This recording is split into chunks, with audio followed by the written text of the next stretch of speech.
Good afternoon, sir. Welcome to the show once again.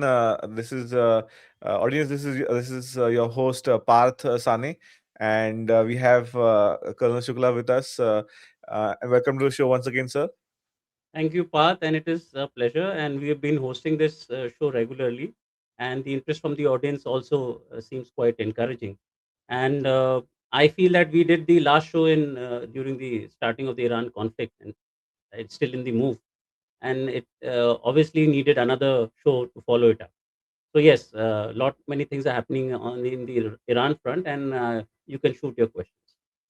And sir, from the analysis standpoint, right, we have seen a lot of U.S. troop movements. We are saying that there could be potential U.S. Attacks on Iran. So Yes. even Indian media is reporting the same. If we just look at this together, I can see that Vion is reporting that the USS Abraham Lincoln is perhaps moving towards the Middle East.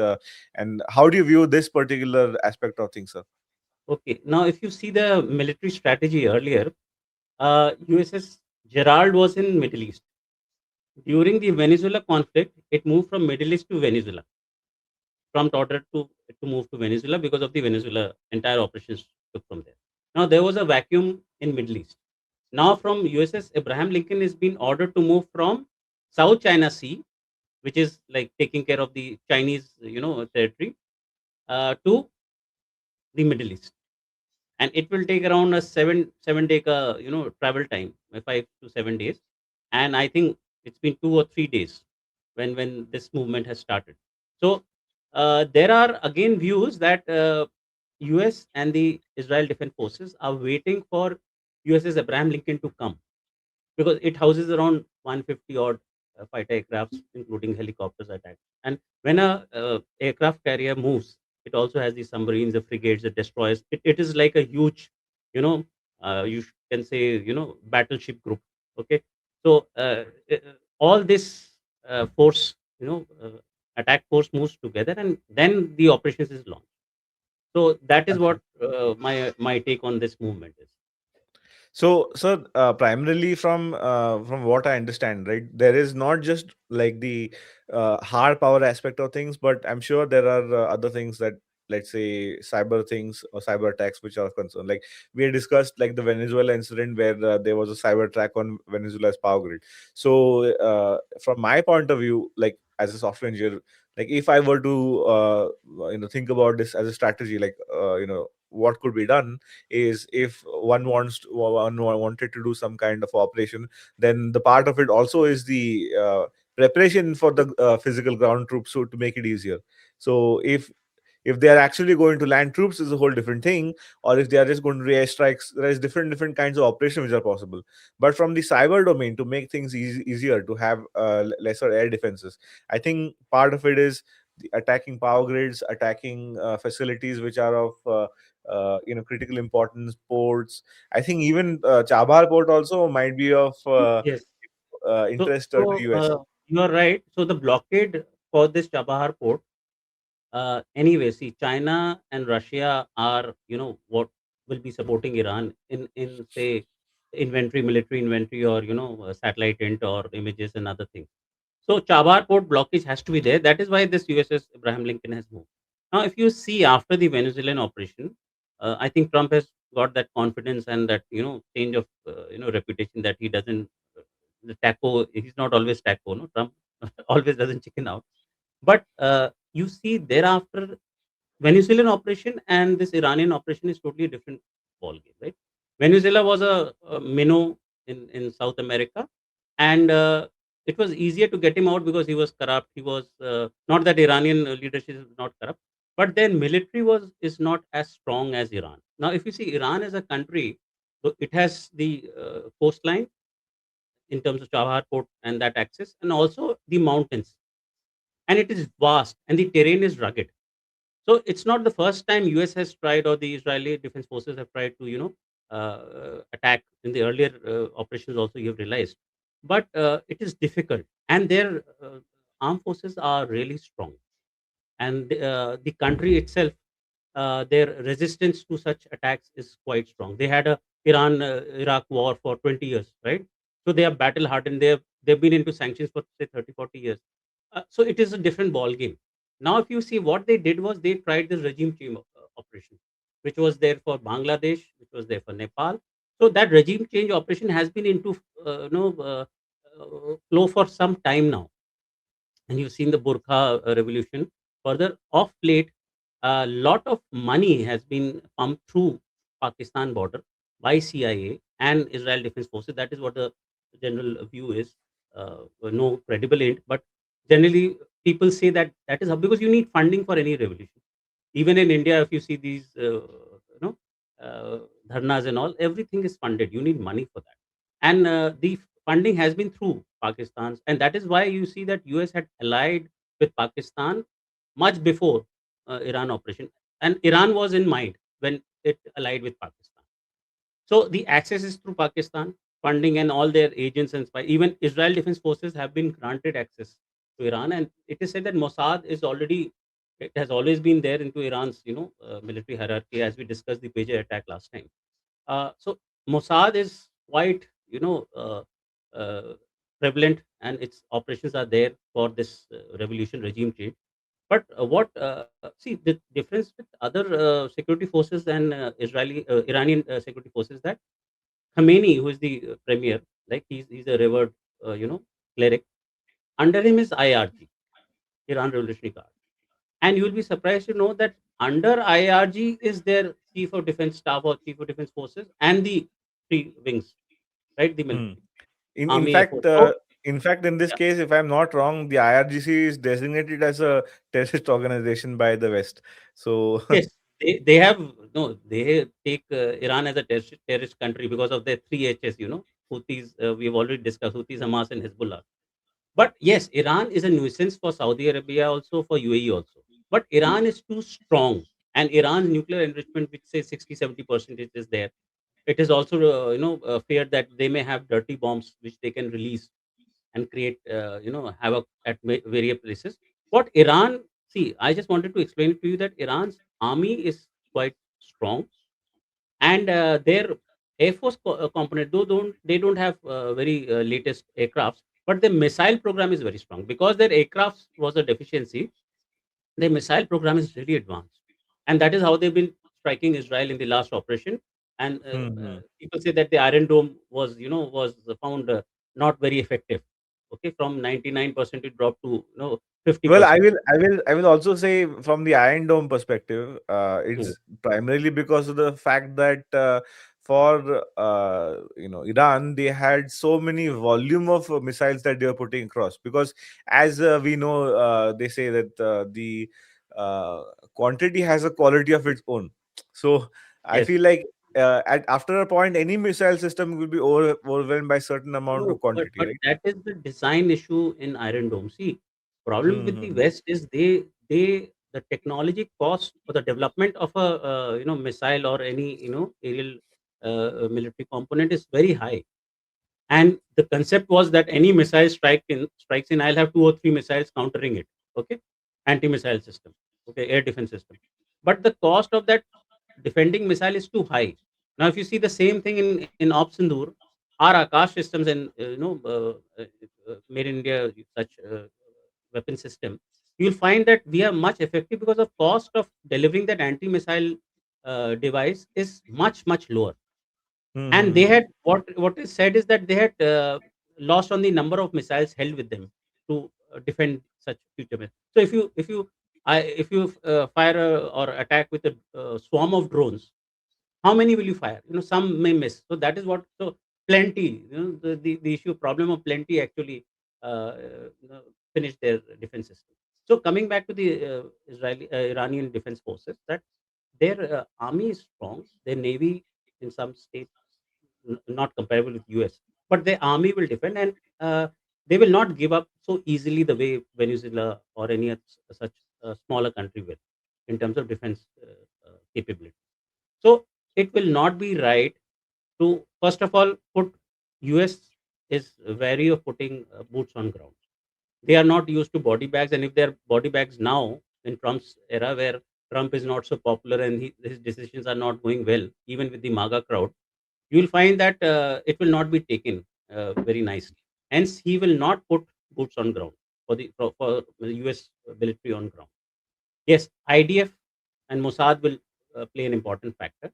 What they will do is they'll more base their attack more on aerial attacks, like what they did with Iraq also, right? And the aircraft carrier is this. It is like a city, floating city, which will be the platform for the fighter jets and the missile systems and other, attack systems to affect uh, mercilessly Iran's area. And Iran is a huge area. So effectively, where will you destroy? The point is IRG headquarters, military headquarters. But they are, for last 30, 40 years, they've been into, they have alternate options.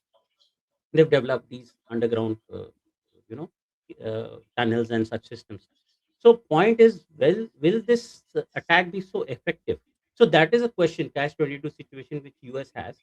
And what I have read through the newspapers and other podcasts and other channels which I've heard is that uh, I think Israel Defense Forces have told Trump to wait till the situation further escalates, and it may be not a right time to attack US. It may be because people were saying for last 2 3 days कि कभी भी हो सकता है, अभी हो जाएगा, कल हो Mhm. जाएगा, रात को हो जाएगा. But Huh. it is wait and watch what is happening. But on the contrary, I see that the revolution and that that fire with people has slightly reduced. Earlier Trump had said that we are with you, help is coming. Now he's saying we have negotiated with the Iran authorities, and the execution will reduce. And I'm very happy to see the execution reduce. That means you have compromised. You're not in that Mhm. aggressive or attacking mode which you were earlier. So now Mhm. that's why the protesters feel slightly let down. So the situation is changing, and you may know that they may still go for regime change, but they don't have an alternative. Raza Pahlavi is not the best alternative. See, people of Iran are fed up with the cleric rule in Iran. Uh, they want what the calls are that we want to live and work for Iran. We don't want this hate for Israel. We don't want this hate for as per Quran, the other They just want to live they like a want to modern work for nation. Iran. That's it. Now the point is, are you there? Yeah, I'm here. I'm here. Hello, sir. Yes. So as I was trying to say that. Iranian people now have realized this 30, 40 years of hatred against Israel, hatred against the other religions and the. Yes. So what I was trying to say is that the Iranian people over the years, 30, 40 years, they've realized that this hate against Israel, the hate against West, and their entire energy is being, propelled against the hate for the West and the Israelis, and they're funding the Houthis and the Hezbollahs and the Hamas is not the right way to go ahead. It is not being productive and good for them. So that is what they feel, and they want to say what they believe is let's work for Iran. Let's just think about ourselves, and that is why you see a lot of what should I say, conversions from Islam to Christianity is taking place, and more are getting into the Christian way of thinking, which is good for the West. But there is no alternate leader. If you find the US or CIA could not get an alternate leader whom when the Arab Spring happened, Khomeini was in France and he was brought in. He came in with the revolution. But here Raza Pahlavi really have that because he's an outsider. So the point is that whether this shift will be find or taken by some leader, that is doubtful. Hence, we don't know how things will shape up. But attack on open attack on Iran is something which is again it is people are the leaders are thinking, and whether it will be a regime change first, that is what we are yet to see. Mhm. So interesting part, sir, is that now there is there's basically one kind of a prediction market right now where one can see. Hello. Now, so the interesting part is now there are prediction markets on whether US will strike Iran by what date. Okay, so by Okay, design, people are can you show having that to our viewers? yes, yes, yes. So this is one of them, and I think this is what we are talking about. So Okay, polymarket is one of them. There is others like see, Calci okay, which are there. I don't endorse any kind of Can online you betting or scroll whatever. down? Can you Uh, scroll but down? uh, but they are anticipating that okay, at least by June 30th there will be one strike. Like No, and no. people are. I peop- feel this is a trend which says ki not now, maybe later. So this even June Huh, 30 is not the right way. It is not now. That is very sure, right? huh. 1823. If you see the percentage is quite less than 50%, Yes. and and it and is the going thing is down. that in general the way that the markets are structured, these prediction markets are structured, they favor insider trading, meaning to say Yes, that somebody who has more knowledge about when things might happen is already in progress of doing these things. So yes. of course there is a probability, but if things change dramatically, you can see that people think that by 23rd it's less likely, and it gets more likely as time progresses. So this is what the punters are saying on the So this betting the space. analysis of such a graph shows that it is not likely immediately. It may happen. Chances of it happening are higher later. जैसे Yes. Last week तक ये था कि कभी भी हो सकता है, any time Huh. Now. But now it is ki not now, and that is what our analysis also has been ki they are Yes. waiting and they may not strike because even the revolution against the regime has slightly simmered down. So basically it means if I were a betting man I would wait. You should wait, not invest your money immediately. Yes. Yes, exactly. So I think there's a lot of things happening in this area which is Okay, of one interest. I think interesting thing the which I wanted to let you know is okay. See, huh. IDF had put its spies and Mossad and some under the cover agents there. But you may always be you must have heard this news that Starlink was used extensively. Free Starlink satellite terminals were given so that Yes, because there yes. was a internet mobile blackout in the entire Iran as a country. So this was the alternative for the revolters to communicate to the outside world, show the videos on YouTube and Facebook and other platforms. But suddenly you found that the news came in that Starlink has been blocked. Now I want to clarify that Starlink or any satellite is not that you can block a satellite signal. Satellite is somewhere. It's like if the Earth is here and the signal is like a bulb, right, on the footprint over Iran. Now you cannot take a blanket on top of the satellite and close that beam, right? So what you do is when you say you black out, you don't black out the way black out the cellular system. You basically cut out the transmission from the cellular towers. But in satellite you cannot because there are multiple satellites which are traveling in the entire globe. You can't disengage one.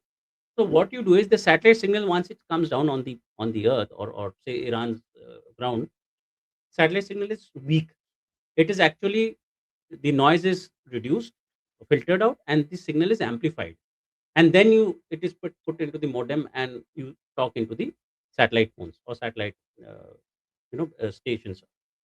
Now, what you do to stop a satellite signal is in the area where like, see, Chinese are feeding this info to Iranian regime that where satellite users are prominently there because you can hack into the Starlink's user database and know which regions have more users. So say Tehran, some part of Tehran. What you do is you put jammers. What do you mean by jammer? So it is more like an electronic warfare. You select high intensity electronic jammers on the same frequency where you're receiving the satellite signal. So what happens if the satellite signal is coming at this low level? I put the jammer on a higher level. So my same frequency, the frequency has to be same, and I put more power into that area around that area. So what happens in the bargain is that the receiver is not able to filter out the signal from the noise, and the jammer also acts as a noise. You'll find a lot of noise but no signal. You cannot demodulate the signal. Hence, Differentiation it of the acts as a signal jammer. cannot be done basically. You overshadow the signal. Hence, Yes, at yes. certain areas, you can overshadow the signal. That is called a satellite blackout. It doesn't mean you go to the satellite and pull its cord. मैं इसका तार ही हटा दूंगा, मेरे Iran के ऊपर नहीं है. The satellite is still sending the signal. Right. And there is in LEO satellites, the satellites keep following because at a lower altitude, area is less. There's a string, as you've seen in various videos, that there's a string of satellites in Starlink. So एक जाएगा, next जाएगा. You cannot black out each satellite in the space segment. What you do on the ground segment, you start activating your electronic the jammers of that same frequency. Like you must have seen in various auditoriums, especially in the military auditoriums, that you have these mobile jammers. What Mhm. they do is they jam the same frequency which is being used in that area, so that you will not be able to communicate. You're getting the signal, but you will not be able to communicate, because whatever is coming in the receiving signal is quite low in strength, and your jamming signal is quite high. The same thing is being applied in the satellite Starlink scenario, where Starlink signal is coming, but I am jamming in that entire area. I'm trying to jam the same signal with the same frequency at a much higher power, and hence you're not able to demodulate or decipher, remove the intelligence from the signal. That is what has been happening. Just wanted to give this technical point to our viewers who don't understand how satellite signal can be jammed. Absolutely, absolutely, and you know that's why I think viewers come back to us again, to get all the technical analysis of the geopolitical events as well, because We I are think trying that to melange this to technology and the geopolitics and give a better understanding and more scientific understanding to geopolitics. exactly, That is exactly. the USP So we are trying to bring in this channel. exactly, exactly. So, sir, I think that probably concludes the first session for today. And audience, we'll have another one perhaps coming in tomorrow. Please, stay tuned, and thank you for tuning into today's show. Jai Hind, Jai Bharat. Thank you, sir, Jai for Hind. coming. Jai Hind. Thank you.